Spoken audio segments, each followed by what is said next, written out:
नमस्कार, CSK news में आपका स्वागत है। तो दोस्तों, आज हो चुका है 2 अगस्त, जो फटाफट ब्रेकिंग न्यूज़। जम्मू कश्मीर में पत्थरबाजों पर कड़ा एक्शन। सरकारी ना तो नौकरी मिलेगी ना तो पासपोर्ट वेरिफिकेशन। जी हाँ, केंद्र गृह मंत्रालय का बड़ा ऐलान।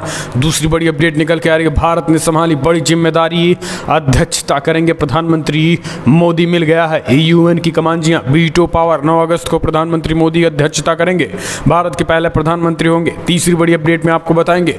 बड़ी अपडेट हो सकती है पीओके में सर्जिकल स्ट्राइक। जी हां, एलओसी और अंतरराष्ट्रीय सीमा पर 14 लॉन्च पैडों पे 300 आतंकी मौजूद हैं। सेना का बड़ा बयान निकल के आया है, कभी भी कर सकते हैं कार्रवाई। चौथी बड़ी अपडेट में आपको बताएंगे। तो दोस्तों, अफगानिस्तान के कांधार एयरपोर्ट पर तगड़ा हमला। जी हां, 3 रॉकेट दागे गए, सभी उड़ानें रद्द। अफगानिस्तान सेना और तालिबान के बीच जंग हुई तेज। अगली अपडेट में आपको बताएंगे। तो दोस्तों, तालिबान से निपटने में तुर्की ने नाटो के लिए उठाया है बड़ा कदम। वहीं अरब सागर में इजराइल के तेल टैंकर पर ड्रोन अटैक हुआ है। अमेरिकी नौसेना ने इसकी पुष्टि किया कि जानेंगे किस देश ने किया। तो सब कुछ खबरें आपको जानना एक एक करके बेहद जरूरी है। जहां पे कश्मीर को दहलाने के लिए ड्रोन अटैक करना चाहता है पाकिस्तान। 1 घंटे में इतने सारे ड्रोन भेज रहा, तो वो भी बताएंगे। लेकिन उससे पहले अगर आपने चैनल को अभी तक सब्सक्राइब नहीं किया तो चैनल को सब्सक्राइब करें। और आप भी मानते हैं कि मोदी के नेतृत्व में देश चीन और पाकिस्तान को करारा जवाब देगा, तो इस वीडियो को लाइक करके अपना समर्थन दर्शाइए। दोस्तों, पहली बड़ी अपडेट निकल के आ रही है। जम्मू कश्मीर में पत्थरबाजों पर कड़ा एक्शन। न सरकारी नौकरी मिलेगी, न पासपोर्ट वेरिफिकेशन। जी हाँ, दरअसल जम्मू कश्मीर में पत्थरबाजों के खिलाफ बड़ा एक्शन लिया गया है। पत्थरबाजी जैसी गतिविधियों में शामिल रहे युवाओं को न तो सरकारी नौकरी मिलेगी और न ही उनके पासपोर्ट का वेरिफिकेशन किया जाएगा। इस संबंध में कश्मीर सीआईडी ने सर्कुलर जारी कर दिया है। इस सर्कुलर में कहा गया है कि फिलहाल ऐसी गतिविधियों में शामिल लोगों को सिक्योरिटी क्लियरेंस ना दिए जाएं। दरअसल कश्मीर सीआईडी के एसएसपी ने सर्कुलर जारी कर दिया है और उन्होंने कहा है कि पासपोर्ट, सरकारी नौकरी या सरकारी योजनाओं से जुड़े मामलों में किसी व्यक्ति की सिक्योरिटी क्लियरेंस की रिपोर्ट तैयार की जाए तो उस वक्त इस बात का भी ध्यान रखा जाए कि वो व्यक्ति पत्थरबाजी, कानून व्यवस्था भंग करने या किसी दूसरे अपराध में शामिल ना रहा हो। अगर कोई ऐसा मिलता है तो उसे सिक्योरिटी क्लियरेंस ना दिया जाए। एक सर्कुलर में यह भी कहा गया है कि ऐसे व्यक्तियों की पहचान के लिए संबंधित पुलिस स्टेशन से भी रिपोर्ट ली जाए। इसके अलावा सुरक्षा एजेंसियों के और पुलिस के पास भी ऐसे लोगों की सीसीटीवी फुटेज, तस्वीरें, वीडियो, ऑडियोज सब कुछ निकल के आई हुई हैं। हम चलते हैं अगले अपडेट लेते हैं। तो दोस्तों, भारत ने संभाली बड़ी जिम्मेदारी। हट इंडिया के हाथ में अब यूएन सिक्योरिटी काउंसिल की कमान। जी हाँ, 9 अगस्त को काउंसिल मीटिंग की अध्यक्षता कर सकते हैं प्रधानमंत्री नरेंद्र मोदी। भारत ने संयुक्त राष्ट्र सुरक्षा परिषद की अध्यक्षता की जिम्मेदारी संभाल ली है। इस मौके पर यूएन में भारत के राजदूत टीएस त्रिमूर्ति ने फ्रांस को उनके समर्थन के लिए धन्यवाद दिया है और उन्होंने कहा है कि फिलहाल भारत और फ्रांस के ऐतिहासिक और मजबूत संबंध है। त्रिमूर्ति ने कहा है कि फिलहाल भारत अपनी अध्यक्षता के दौरान 3 हाई लेवल मीटिंग करने जा रहा है, जिनमें समुद्री सुरक्षा, शांति स्थापना और आतंकवाद का मुकाबला जैसे अहम मुद्दों पर चर्चा होगी। साथ ही भारत शांति सैनिकों की याद में भी कार्यक्रम करेगा और उन्होंने बताया है कि सुरक्षा परिषद के एजेंडे में सीरिया, इराक, सोमालिया, यमन और मध्य पूर्व के मुद्दों पर होने वाली कई अहम बैठकें शामिल हैं। सिक्योरिटी काउंसिल में सोमालिया, माली और लेबनान में यूएन की अंतरिम फोर्सेस पर भी प्रस्ताव लाए जाएंगे। यूएन में भारत के पूर्व प्रतिनिधि सैयद अकबरुद्दीन ने बताया है कि 9 अगस्त को होने वाली काउंसिल मीटिंग की अध्यक्षता वर्चुअली पहली बार एक भारतीय प्रधानमंत्री कर सकता है। इसमें पहले 1992 में तत्कालीन प्रधानमंत्री वीपी नरसिम्हा राव यूएनएससी की बैठक में शामिल हुए थे। ये दिखाता है कि लीडरशिप आगे लाकर लीड करना चाहती है और इसमें विदेश नीति को लेकर भारत की गंभीरता का पता भी चलता है। भारत की अध्यक्षता में कामकाज का पहला दिन सोमवार यानी 2 अगस्त यानी आज से होगा। इस दौरान त्रिमूर्ति महीने भर के लिए परिषद के कार्यक्रमों पर संयुक्त राष्ट्र मुख्यालय में मीडिया को संबोधित करेंगे और वहां कुछ लोग भी मौजूद रहेंगे, जबकि दूसरे वीडियो कॉन्फ्रेंसिंग के जरिए जुड़ भी सकते हैं। अगली अपडेट, हिंदुस्तान की ताकत। संयुक्त राष्ट्र सुरक्षा परिषद का अध्यक्ष बना भारत। पाकिस्तान की बड़ी टेंशन, चीन भी परेशान। आपको बता दें कि 1 अगस्त यानी भारत दुनिया की सबसे शक्तिशाली संस्था संयुक्त राष्ट्र सुरक्षा परिषद के अध्यक्ष की कमान संभाल लिया है। भारत का कार्यकाल 1 महीने का रहने वाला है। वहीं भारत को सुरक्षा परिषद की कमान मिलने से पाकिस्तान और चाइना को अपनी पोल खुलने का भी डर सताने लगा है। दोनों देशों को लग रहा है कि फिलहाल भारत कहीं दुनिया के अन्य देशों के सामने उनकी छवि न खराब कर दे। वहीं इन सबके बीच पाकिस्तान के विदेश मंत्रालय ने शनिवार को उम्मीद जताई है कि भारत अपने कार्यकाल के दौरान निष्पक्ष होकर काम करेगा और सही फैसला भी लेगा। पाकिस्तानी विदेश मंत्रालय के प्रवक्ता जाहिद हाफिज चौधरी ने कहा है कि हमें उम्मीद है कि भारत अपने कार्यकाल के दौरान प्रासंगिक नियमों और मानकों का पालन करेगा।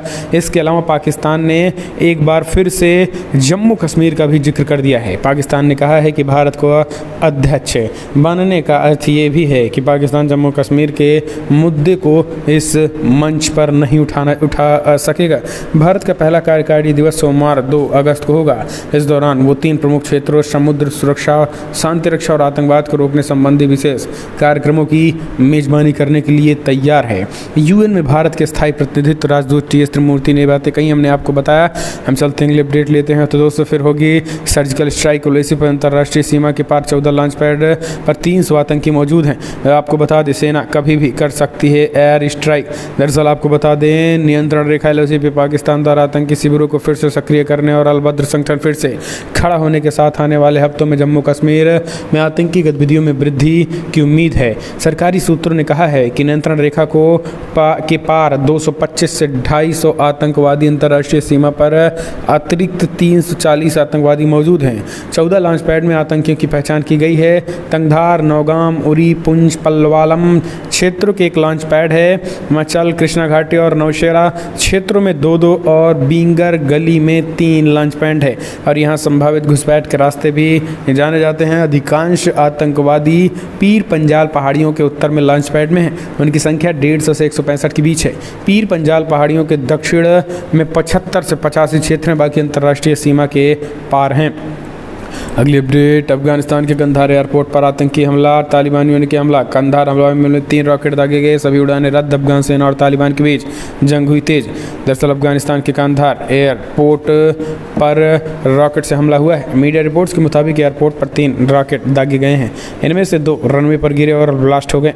एयरपोर्ट के चीफ मसूद पश्तून ने न्यूज एजेंसी AFP को बताया है कि रनवे को ठीक करने का काम किया जा रहा है। रविवार शाम तक पूरा होने की उम्मीद है।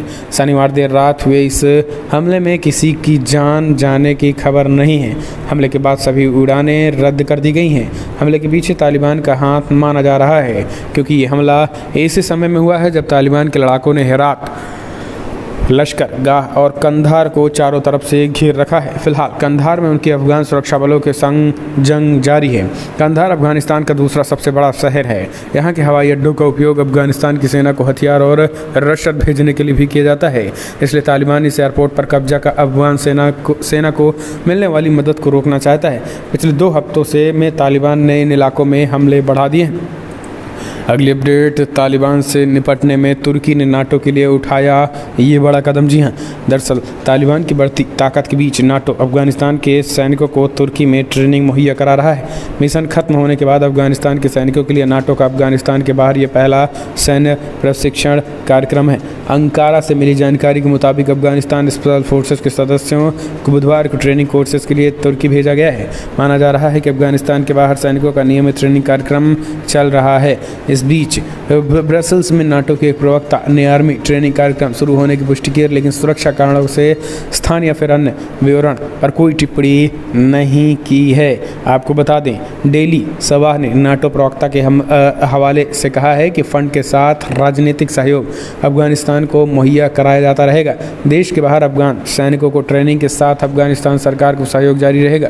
अगले अपडेट लेते हैं। तो दोस्तों, अरब सागर में इजरायल के तेल टैंक पर ड्रोन हमला, अमेरिकी नौसेना ने की है इस बात की पुष्टि। जी हाँ, अरब सागर में इजरायल के तेल टैंक पर हुए घातक हमले को लेकर अमेरिकी नौसेना ने बताया है कि ड्रोन के जहाज को निशाना बनाया गया था। अमेरिकी नौसेना ने कहा है कि फिलहाल अरब सागर में ओमान तट के पास तेल के टैंकर पर ड्रोन हमला किया गया है। उनमें सवार 2 लोगों की मौत हो गई है। ये जानकारी अमेरिकी सेना ने शनिवार को दी है।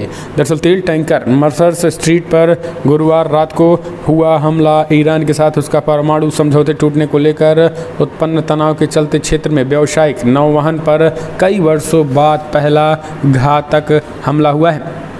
हालांकि इस हमले की जिम्मेदारी अभी तक किसी ने नहीं ली है, लेकिन इजरायली अधिकारियों ने ईरान पर ड्रोन हमला करने का आरोप लगाया है। उधर ईरान ने प्रत्यक्ष रूप से इस हमले की जिम्मेदारी नहीं स्वीकार किया है। खास बात यह है कि यह हमला ऐसे समय में हुआ है जब तेहरान पश्चिम के साथ और भी सख्त रुख अपनाने की ओर अग्रसर है। इतना ही नहीं, ईरान के राष्ट्रपति के रूप में सर्वोच्च नेता अयातुल्लाह अली खामनेई के प्रति कट्टर समर्थन जताता दिख रहा है। अमेरिकी नौसेना के पश्चिमी एशिया स्थित फिफ्थ फ्लीट ने शनिवार को अपने एक बयान में कहा है कि परमाणु शक्ति चालित अमेरिकी विमानवाहक पोत USS रोनाल्ड रीगन एक तरीके से इजरायली हमले की जिम्मेदारी स्वीकार नहीं की। हम चलते हैं अपडेट लेते हैं। तो दोस्तों आपको बता दें, ताइवान पर सुपर पावर भिड़ेंगे। समंदर में चीन और अमेरिका ने उतार दिए अपने अपने पोत। जी हाँ, समंदर में अमेरिका और ब्रिटेन ने ड्रैगन के खिलाफ मोर्चा खोल दिया है। लाल आर्मी जबरदस्त युद्ध अभ्यास कर रही है। उनका बस एक ही मकसद है, किसी भी हाल में ताइवान पर कब्जा करना। चीन की इसी साजिश को मटियामेट करने के लिए बाइडन प्रशासन ने साउथ चाइना सी में अपने वारशिप तैनात कर दिए हैं।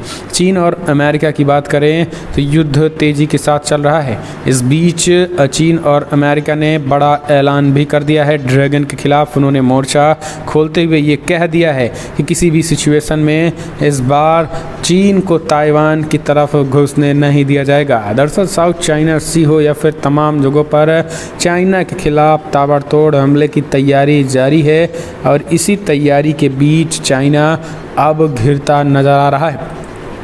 अगले अपडेट आपको बता दें दोस्तों, बड़ी खबर, सावधान कश्मीर को ड्रोन से दहलाना चाहता है पाकिस्तान।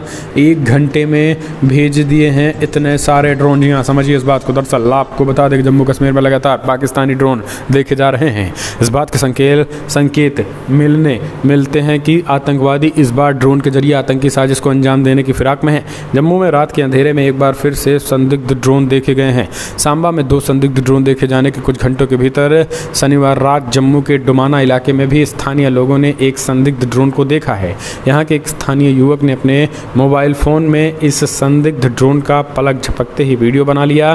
बताया जा रहा है कि 3 मिनट बाद ही यह संदिग्ध ड्रोन गायब हो गया। कुल मिलाकर शनिवार की रात को 3 अलग अलग जगहों पर ड्रोन भेजे गए हैं। पहले 2 ड्रोन सांबा जिले में रात 8 बजे से 9 बजे के बीच देखे गए हैं। वहीं तीसरे ड्रोन गतिविधि जम्मू जिले के डोमाना इलाके में रात करीब 9:30 बजे देखे गए हैं। इस घटना के बाद पुलिस अलर्ट हो गई है और सुरक्षा बलों ने संदिग्ध ड्रोन को पता लगाने के लिए तलाशी अभियान शुरू कर दिया है। आपको बता दें कि हाल ही के दिनों में जम्मू कश्मीर में ड्रोन की गतिविधियां बढ़ गई हैं। इसी साल जून में जम्मू में वायुसेना स्टेशन जम्मू पर ड्रोन हमले के बाद से जम्मू कश्मीर में अंतर्राष्ट्रीय सीमा पर ड्रोन देखे जाने की संख्या बढ़ गई है और कुछ ड्रोन को तो भी सुरक्षा बलों ने मार गिराया है। अगली अपडेट लेते हैं। तो दोस्तों, बड़ा खुलासा, स्टूडेंट वीजा पर जा रहे पाकिस्तान आतंकी ट्रेनिंग लेकर लौट रहे हैं जम्मू कश्मीर। दरअसल तमाम नाकाम कोशिशों के बावजूद पाकिस्तान घाटी में अशांति के लगातार प्रयास कर रहा है। 2021 में ही जम्मू कश्मीर में सुरक्षा बलों ने अभी तक 7 पाकिस्तानी नागरिकों सहित कुल 90 के करीब आतंकवादियों को मार गिराया है। फिर भी 200 से ज़्यादा आतंकवादी अभी सक्रिय हैं। ये सभी सेना के रडार पर हैं। कश्मीर जोन के IG विजय कुमार ने कहा है कि इन 90 के करीब आतंकवादियों में से 7 विदेशी आतंकवादी या फिर पाकिस्तानी थे और वो संख्या पिछले साल के मुकाबले कम है, लेकिन इस साल ज़्यादा संख्या उनके शीर्ष कमांडर मारे गए हैं। इस दौरान सेना की 15वीं कोर के जनरल अफसर commanding lieutenant general DP Pande ने बताया है कि केंद्र शासित प्रदेश में करीब 200 से 225 आतंकवादी मौजूद होंगे। हालांकि उन्होंने इस साल में अभी तक सीमा पार से घुसपैठ की कोई कोशिश सफल नहीं होने दी है। अगली अपडेट लेते हैं। तो दोस्तों आपको बता दें, बड़ी खबर निकल के आ रही है जहां पर जापान में 31 अगस्त तक आपातकाल ऐलान। टोक्यो ओलंपिक पर भी कोरोना का काला साया। जी हाँ, दरअसल जापान में कोरोना वायरस के बढ़ते मामले को रोकने के लिए सरकार ने 31 अगस्त के लिए आपातकाल का ऐलान कर दिया है। यह आपातकाल टोक्यो, सैतमा, चिबा, कारनावा, ओसाका और कोलंबिया प्रांत पर लागू होता है। इन राज्यों के अलावा हेडक्वार्टर इशिकावा, क्योटो, होंगो और फुनचोंका प्रांत में भी तेजी के साथ चल रहा है। हम चलते हैं अगले अपडेट। मिशन यूपी पर निकले लिए अमित शाह ने सीएम की थपथपाई पीठ, बोले 44 योजनाओं में टीम योगी अव्वल। दरअसल यूपी में होने वाले विधानसभा चुनाव से पहले मिशन पर यूपी मोड में आ गए हैं। एक के बाद एक नेता यूपी के दौरे पर आ रहे हैं। इसी कड़ी में केंद्रीय गृह मंत्री अमित शाह बनारस दौरे पर हैं और उन्होंने लखनऊ में कई परियोजनाओं का शिलान्यास किया है। गृह मंत्री अमित शाह मिर्जापुर में मां विंध्यवासिनी कॉरिडोर परियोजना का शिलान्यास एवं विभिन्न विकास कार्यों का शिलान्यास व लोकार्पण करेंगे और वो काशी भी जाएंगे। सूबे की राजधानी लखनऊ में गृह मंत्री अमित शाह ने सीएम योगी आदित्यनाथ की तारीफ की और उन्होंने कहा है कि आज जब मैं 2021 में यूपी में खड़ा हूं तो गर्व से कह सकता हूं कि योगी आदित्यनाथ के नेतृत्व में यूपी में बहुत अच्छा काम हुआ है। इसके साथ ही पूर्व मुख्यमंत्री से भी मुलाकात की है। माफियाओं से 142 एकड़ जमीन खाली कराए जाने की बात सीएम योगी आदित्यनाथ ने कही है। इसके साथ उन्होंने बड़ा हमला खास करके उन माफियाओं पर बोला, गुंडों मवालियों पर बोला है। तो दोस्तों फिलहाल बड़ी खबरों में इतना ही, लेकिन अगर आपको